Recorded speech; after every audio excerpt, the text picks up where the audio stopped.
Chapter 19. Gandhi leads the nation.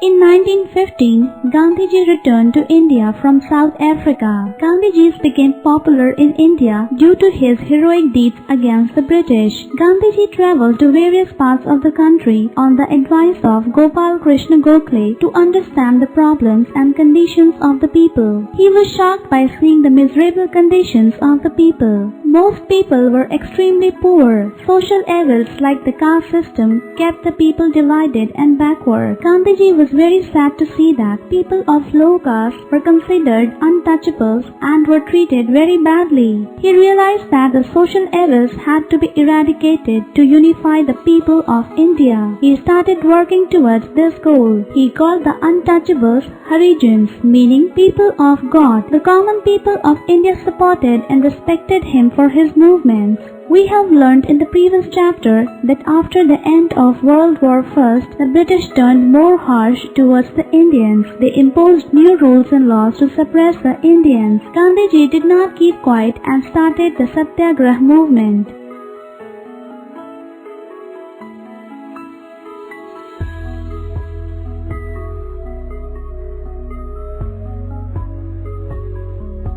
This movement was used successfully in South Africa. Satyagraha is a non-violent method of protest against any form of injustice. Mahatma Gandhi. Rowlatt Act and Jallianwala Bagh Massacre. In 1919, the British passed the Rowlatt Act. Under this act, the British could arrest anyone and send him to the prison without a trial in the court. Gandhiji appealed to the people to oppose those laws. Demonstrations, strikes, large meetings were held all over the country. Millions of people joined the Satyagraha movement led by Gandhiji. On 13th April 1919, one such peaceful meeting was held at Jallianwala Bagh in Amritsar. It was attended by 10,000 men, women and children. Jallianwala Bagh was an enclosed space surrounded by high walls all around it. It had only one narrow entrance on one side and 3 or 4 openings on the other, which were always locked. On the order of General Dyer, the British soldiers blocked the entrance to the park and opened fire, killing thousands of innocent people and injuring many more. It was a cold-blooded massacre. This incident shook the confines of the whole nation and also some British. On March 1920, General Dyer was forced to resign. However, the House of Lords in Britain acted in his favour in July 1920.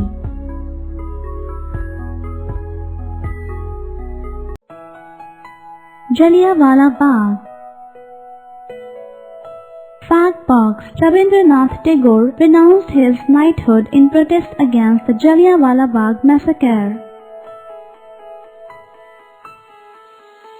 Non-Cooperation Movement. The Jallianwala Bagh massacre created a bad image of the British government. Gandhiji and the people of India understood that the British rule was corrupt and that India must become independent. In 1920, under the leadership of Gandhiji, Non-Cooperation Movement was started. He asked the people of India not to cooperate with the British. Schools and colleges were boycotted by the students and the teachers. Indians working for the British government resigned and lawyers boycotted the courts. People disobeyed the laws deliberately. Throughout the country, men, women and children sat on the roads and blocked them. They refused to rise even when beaten by the police. Gandhiji was arrested but was soon released. The people participating in the non-cooperation movement in Chauri Chaura in Uttar Pradesh became violent in 1922. They set fire to a police station, killing 22 policemen. Gandhiji was unhappy at this incident.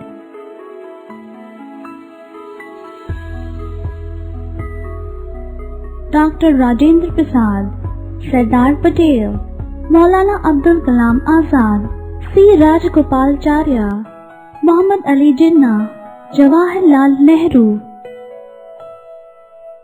He considered this as a failure of the movement and called it off. He did not support kind of violence. He was arrested by the British and put in prison. During the non-cooperation movement, many new leaders emerged. Dr. Rajendra Prasad, Sardar Vallabhbhai Patel, Maulana Abdul Kalam Azad, C. Rajgopalachari, Motilal Nehru, Muhammad Ali Jinnah and Jawaharlal Nehru were some of them. The withdrawal of the movement disappointed some Indians and they started revolutionary activities against the British. They realized that non-violent means of protest would not bring independence. Revolutionaries like Bhagat Singh, Chandrasekhar Azad, Jatin Das and others defied the British and were put to death. They are remembered even today for their bravery.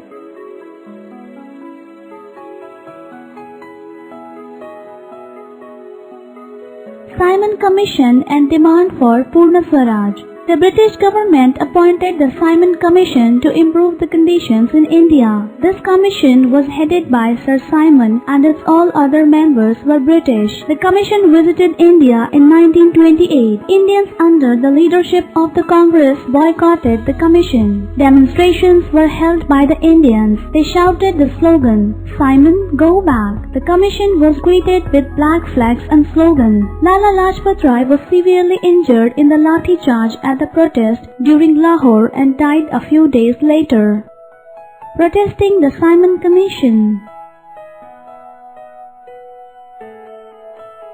Fat Box. Lala Lajpat Rai was popularly known as Punjab Kesari. These protests once again brought the people together. In 1929, Pandit Jawaharlal Nehru was elected as president during the Congress session at Lahore. A resolution was passed in favor of complete independence or Purna Swaraj. It was to be achieved through Satyagrah movement on a big scale. Civil disobedience movement. To control the trade in salt in India, the British have introduced a tax on salt production. According to it, Indians were not permitted to make salt from seawater. In 1930, Gandhiji launched a massive civil disobedience movement. He appealed to the Indians not to pay taxes, especially the tax on salt, to the British government. He organized the Salt Satyagrah March, popularly known as the Dandi March, from the Sabarmati Ashram in Ahmedabad to Dandi on the seashore. Dandi March.